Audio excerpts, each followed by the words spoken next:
Welcome here to BSR Postgame Live. I am Scott Magnus, and it is June 9th, 2015, and the Orioles had just won 1-0 in a thrilling game. Well, I'm not sure if it was a thrilling game, So but thrilling. yeah, but I'm here with Dylan Atkinson from Orioles Uncensored. Dylan, thanks for coming on the show with us to talking about this thrilling 1-0 game. But honestly, it really wasn't a pitcher's duel, and there really wasn't a lot of offensive show from either team. But the Orioles were able to skirt by a run in this game off of a pass ball. And, I guess, you take what you can get. But there was a lot of missed opportunities in this game. Let's just go through the box score quickly and talk about what we saw. So for the Orioles tonight, 5 hits, 8 strikeouts, 3 walks. And for the Red Sox, 5 hits and 4 walks for the night and getting 6 strikeouts. If you go ahead and I'm a numbers guy. I like to take a look at it from a statistical standpoint. If you go over to Fangraphs and take a look at the win probability chart, it was an up and down game all the night tonight up until Steve Pearce's double. And Steve Pearce making me eat my words. I posted an article today on Baltimore Sports Report about Steve Pearce and the disappearance of his offensive production so far in 2015, especially not going opposite field. And sure enough, Steve Pearce goes ahead and hits the ball opposite field off the scoreboard, and manages to get a double, which leads to a J.J. Hardy single and then a pass ball, allowing the runner Steve Pearce to score. So, great that they were able to push across the run. Great that they have back-to-back hits, and especially getting back-to-back hits after an extra base hit. That's a big thing that this team has been missing over the past few weeks. Yeah. Dylan, what else did you see in the box score that was interesting to you? In the box score, there's really just not much to look at, except really when it comes to the hits for the Orioles, nothing with runners in scoring position. Yeah, they did have a lot of good at bats in the ball game, none with runners in scoring position. Pretty much a lot of times to start the inning. I recall in the first inning, and I believe also in the 5th inning, just the first 2 to 3 batters go ahead getting into deep counts and working a base hit, walk, or whatever. And then after that, just very, very poor at bats, poor pitch selection, and it's not working well. Yeah. All right, let's go through the highlights and lowlights for the game. And I think my highlight for the game has to be I'm going to go with Steve Pearce. Like I said, he made me eat my words. Whenever someone can make me eat my words, it's going to get my highlight. I certainly don't think a highlight can be attributed to either of the pitchers. Yes, as much as this game was built up to be the Eduardo Rodriguez debut in Baltimore, Eduardo Rodriguez certainly didn't pitch amazingly. So my highlight for the game is going to go to Steve Pearce. Way to get that extra base hit and way to make me eat my words. Dylan, what was your highlight for the game? Surprisingly enough, I mean, it wasn't really an exciting game, as you've already said, but my highlight was something that was very overlooked, and it's actually Delman Young playing the ball well off the scoreboard on Brock Holt's double. We've seen instances this season where he hasn't really played the ball well, bad routes, bad tracks, even some horrible throws, but there on that ball where it looked a little tough, I feel like he did a good job on that. All right, let's go to our lowlights for the evening. And I have a feeling that you and I are going to feel the same about this lowlight. It's got to be the umpiring tonight, and the umpiring with the amount of challenges that were going back and forth, and the controversial call to call Nolan Rymel out at first base, which he clearly looked like he was safe, or at least it was an inconclusive call. Hard to imagine that the umpires were able to overturn that, but also the challenge on Pedroia being hit by the pitch, and them saying that he was actually hit. A lot of questionable calls, and also Jeff Nelson behind the plate, certainly doing no favors for a consistent strike zone tonight. What did you think? The umpiring was definitely, to say the least, awful. With all the replays going on, especially with the John Farrell coming out to just ask the umpires, can you just take a look at this? I don't want to challenge it, but can you just look at it? Yeah, it was certainly a browbeating by John Farrell, being like, I know there's a system and everything, everybody, but I don't know if you noticed this or not, but we're the Boston Red Sox, so we get challenges when we want to. So really a weird situation. And Buck got really adamant too about that point of being like, hey, he was coming on the field let's make something of this. Let's not just say, yeah, we're going to go ahead and, let him delay the pace of play here. So just a really, I'm, like I said, I don't normally like to harp on the umpires, but it was a pretty poor officiating game from the umpire standpoint, just in terms of pace of play, getting away from just the calls that were made. And again, that's more in New York. From a pace of play standpoint, it was not very well done tonight. So I'd like to go through some of the game notes now. I'd like to start with the offense, and I'd like to come back to a point that you made is, Eduardo Rodriguez got really high in the pitch count throughout this game. I think the Orioles did a great job of working the pitch count for the first few innings.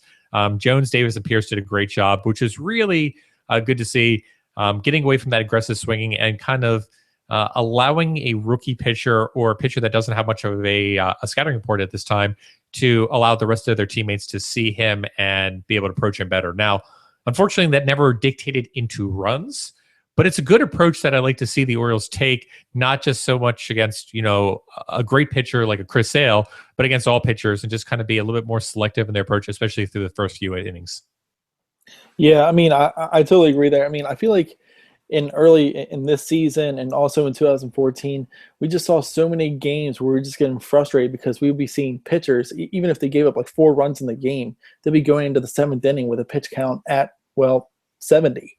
And just, but tonight it was a good change of pace here. A lot of patience from the hitters. It worked out in their favor. I'm not sure exactly how many walks they drew tonight, but it seemed like a good amount. A lot of patience. I saw a few good at bats, especially from Jones, Davis. Even though Davis, I don't believe worked a walk, saw a lot of deep counts from a lot of hitters, especially. Forget who it was. I think it was Reinmold. Yep. Really tough at bat there. A tough pitch that he laid off on a full count. Just a lot of good at bats. But they need to take those at bats and put them into with runners in scoring position. Sure. And the one thing I want to talk about is I want to go back to that 5th inning. First and second, no outs. Bottom of the 5th, you've just turned over the lineup. So you had J.J. Hardy get a hit in the 8th spot. 9th spot, Ryan Flaherty gets beaned. Anybody that's going to bean Ryan Flaherty when he's attempting to lay down a bunt, that's a pretty bad situation. So you saw Eduardo Rodriguez having command issues. You had the top of the order come over, and you had a weak ground ball out by Manny to basically get the runner at third base, a strikeout by Delman Young, and then a strikeout on Jones. And Eduardo Rodriguez was pretty fired up getting out of that inning. And I'll admit, he throttled up to another level at that point where he was throttling fastball velocity. He went up to 95 miles per hour against Jones in that one at bat too. So I got to tip the cap a little bit to Eduardo Rodriguez there, but not a good sign when your top of the order turns over so weakly with poor plate approach in that inning. Yeah, I mean, definitely I would tip my cap to Erod there. He made some good pitches there, but then again, you have 2 guys on and nobody out. 2 strikeouts in there, along with a weak ground ball. You have to be able to put the ball in play, drive the ball to opposite field, make something happen. 2 strikeouts in the inning, you just can't work with that. Nothing can happen unless you put the ball in play. As simple as that. You just have to make contact, make something happen. The other thing I wanted to talk about, and we haven't really talked about too much, was the reappearance of Nolan Reimold for the Baltimore Orioles for the first time since I think it was 2013. And not really a lot of great plays out there, but the one really interesting play was the one that he hustled down the line and was called out at first base, but he looked safe to me. But it's that kind of hustle that, is deceiving for Nolan Reimold. Nolan Reimold, when healthy, has that ability to show a little bit of speed off. It'll be interesting when I see him play. It certainly reminds me of that hustle that Jimmy Paredes has shown so far this season. It'd be interesting to see how Nolan Reimold and Jimmy Paredes both fit on this team. Both could easily be a DH option going forward, but I can't see Nolan Reimold and Jimmy Paredes both being on this team long term. No, neither can I. And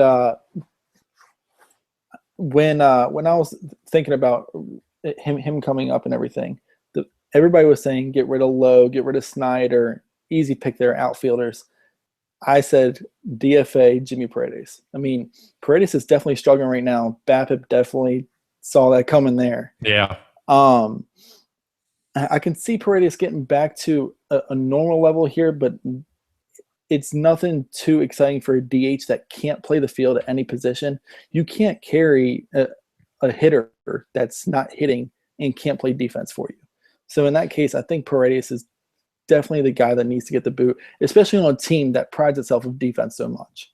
Right. And, you already have one player in Delman Young who, to a certain extent, yes, he plays right field, but it's definitely not a great defensive ability. I just don't see, Paredes the boot's going to have to drop eventually with Paredes or Reimold. It'll be interesting to see if Paredes can rebound in a limited plate appearance standpoint with, the bench that is currently out there. But it certainly seems that Paredes may have served his use and value for the Orioles in April and May, and now is going to be shipped maybe back to another team. Let's go into the pitching. I want to talk about Miguel Gonzalez. Big story tonight is went 4 1/3 innings, but came out with an evident groin strain, apparently, according to the beat writers. He seemed like he slipped off the mound and was kind of bending and stretching a little bit. And Richie Bancells came out and basically said, yeah, you're not going to pitch anymore. You're going to come out of the game. Kind of interesting if he has to go to the DL. They can call up someone that they've already brought down to the minors, and they would get a roster spot back until the next time the rotation gets turned over. That might give the option to get another man back in that bullpen and have a 7-man bullpen again. Certainly not something I'm advocating because I'd rather have Miguel Gonzalez in this rotation right now, but maybe not a bad thing with the current Brian Mata situation. Yeah, I mean, it may be good to get a lefty back in the bullpen for the time being, especially since even with tonight, we haven't seen that great of outings from TJ McFarland. So with Britton being the closer role, not having a lefty out there, it would be nice to have a southpaw in the bullpen out there. But just like you said, the way Gonzalez has been pitching lately, you'd like to have him in the rotation, especially with the struggles of Tillman, and you don't know what you're going to be getting from Bud Norris. Definitely an unfortunate thing, but it may be a good thing to get the bullpen back where it needs to be. And in the future, maybe Gonzalez maybe misses 2-3 starts and gets right back out there. Who knows? Yeah, and again, this is a player before that had gone down to the minors last year to, allow Jimenez to come in and work it out. I could certainly see Gonzalez being that loyal trooper once again and saying, yeah, okay, I'll go down to the minors and, be on the DL while we figure out what's going to go on. Certainly not raising conspiracy theories here or anything like that, but it certainly is a situation where the Orioles could be very flexible with their roster, and they certainly have shown to do that over the past few years. But I want to go back to TJ McFarland because, TJ McFarland, like you said, hasn't been really great lately, but had a great game tonight. McFarland came in after Gonzalez was hurt with a runner on third with only one out and had some decent pitch selection. And I really like that one, that last batter that he faced where he got the fly ball to right field. And it was noted on Masson, at least for those that were listening on the radio, that, he came off and Buck kind of looked at Wieters and said, what the heck was that? It was mentioned on Masson of, Wieters is calling the game more so than Joseph is. And I certainly saw that a lot with the pitch selection from McFarland, where Wieters was really mixing up the pitch selection. I think that's a really good thing. It made McFarland look a lot better than I've ever seen him. It'd be interesting to see how Wieters continues to do. We've always given him a hard time for pitch framing and being, not as good as Caleb Joseph in terms of, like last year we saw Caleb Joseph drop the ERA of the rest of the pitchers. But the question is, is it more the bullpen coaches with Dave Wallace and Dom Chidi maybe having an impact more so than Caleb Joseph? And with Matt Wieters calling a game back there, could we be seeing a double effect here of terms of the pitching staff breaking out once again? I mean, the biggest thing is just going to be seeing how Wieters does with the pitching staff. If Wieters does just as good or better than Caleb has handled them as of lately, because Caleb has done a hell of a job. Mm-hmm. If he does a good job with them, then it'll just show that a lot of credit goes to Chidi and Wallace and the coaches for getting together. And it also shows that you just have two quality backstops behind the plate. Yeah. It's my best story ever with Dave Wallace, and it's a story that Jake English, my co-host at Bird's Eye View, has told me. He got on the field during Clinchmas last year, and he's seen all these people celebrating. He's trying to hang in the background and not get involved with it. And Dave Wallace comes over to him and says, "Hey, thanks for what you do." And I said, well, what did you say back to him? He's just like, he's like, oh, I said just thanks. And I'm thinking to myself, the man is pretty much instrumental for getting you a pennant, and all you can do is just say thanks to him. I say, I'm very disappointed in you, sir. Very disappointed in you. But in terms of the bullpen, Chazro, really nice shutdown inning in the 7th, 2 Ks. Had a little bit of a struggle there in the 8th inning. They had to bring Zach Britton in to close it out. But Zach Britton was absolutely filthy tonight, coming in for that extended save. A great effort for Zach Britton. Zach Britton, quickly distancing himself from a lot of relievers in Major League Baseball. And it's probably, in my opinion, a top 5 reliever in all Major League Baseball at this time. I would definitely have to agree with you there. His deception with his pitches, it's just ridiculous. He's throwing 94 to 97 with a sinker that's dropping. It's dropping like a splitter, a 12-6 curve. It's just not fair. I haven't seen anything like it before. Well, at least in my lifetime. I don't know about yours. From a stinker standpoint, it's pretty filthy is the best way we can describe it. So bottom line takeaway, what's your bottom line takeaway, Dylan? Bottom line takeaway is that even though Rhyme Time is back, the clutch hitting needs to get better. It needs to get better, but overall, got the win. That's all that matters for right now. But tomorrow, need to get the hitting back. Yeah, the hitting back is a big aspect. My thing is coming back to what you just said. A win is a win. I'm not going to criticize it, especially getting an opening win at home. I think is a great way to start this home series. The Orioles, I think, I said this on our podcast. You can check it out at birdseyeviewbaltimore.com. The Orioles really need to go 4-2 against the Red Sox and the Yankees for these series. If they can do that, they put themselves in a great position. Just win series, and by winning the first game of the series, it puts them in great shape for the rest of the series. Let's go ahead and take a look at tomorrow's matchup. You've got Rick Porcello, who's boasting a 5.01 ERA, versus Wei Yin Chen, who's putting a 3.18. And coming off what you just said, Dylan, the bats have been very cold for Wei Yin Chen for this entire season. Not a lot of run support for Mr. Chen. It'd be a good time to break out for him, get him another win, and, just like you said, awaken the bats. It's time some Orioles fans saw some offense in Camden Yards. Yeah, I totally agree. I mean, if the bats aren't going to break out tomorrow night, it'd be at least good to see the same offense that we saw from tonight, along with a little bit more small ball, more bunts, more movement, just making things happen. Strikeouts don't help anything with runners in scoring position. Nothing good comes from that unless it's a pass ball like tonight. Yeah, but small ball scares me all the time with the Red Sox because they always have that potent, high talent offense that can come back in a snap of the fingers. So I'd still like to maybe get away from small ball and get some of those hits back to back and just start to get some of those more gap hits. I mean, we're getting in the summertime.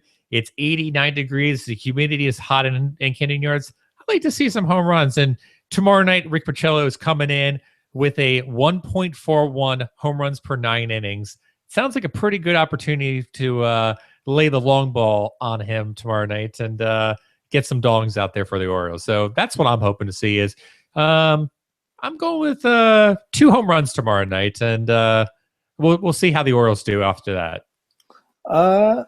Actually, with you saying that, I'll also go with I'll go with 3 dongs tomorrow night. 3 dongs. Okay. 2 for Mr. Jones. Oh, wow. Okay, that'd be a pretty big game for him. I'll start on DraftKings. There you go. Start him in DraftKings, everybody. And, we'll be posting this on the Baltimore Sports Report Twitter page, and we'll also be putting it on the Bird's Eye View BAL Twitter page. We're going to hold a massive DraftKings contest. We're going to try to get 20 people in there. So come take our money away from us because we no longer want it, and we're going to pick terrible players and destroy us, and go and buy yourself some alcoholic beverages in celebration. With that, Dylan, tell us about what's going on at Orioles Uncensored lately. Orioles Uncensored, pretty much just covering the basic stuff. Not too much coming lately. I believe we are having Ryan Wormelli coming up with an article trying to figure out whether or not Bud Norris is going to come back to 2014 form, 2015 form. Who knows? If he doesn't get it done, someone's getting it done. Pretty much we have a a lot of guys who's coming out with a lot of work right now. We have a couple new guys who are in, and got a lot of new stuff coming out. Maybe some stuff that I don't necessarily agree with their opinions, but definitely some good opinions and quality work. So hopefully a lot of more stuff coming from there. And us in the studio, we'll be back next Tuesday. Okay. And like I said, I would always recommend people go out and check OriolesUncensored.com for all those articles. You should also be following Orioles Uncensored on Twitter at O's Uncensored. And for those that want to follow Dylan and get some of insight and see the witty banter between our Twitter account and his, you can check him out at D Atkinson. And Dylan, thanks for coming on Postgame with us. We really appreciate it. I appreciate it a lot. Thank you so much. With that, everyone, Baltimore Orioles in the win column. 1-0. Put a burn on it. Be safe, Baltimore, and good night.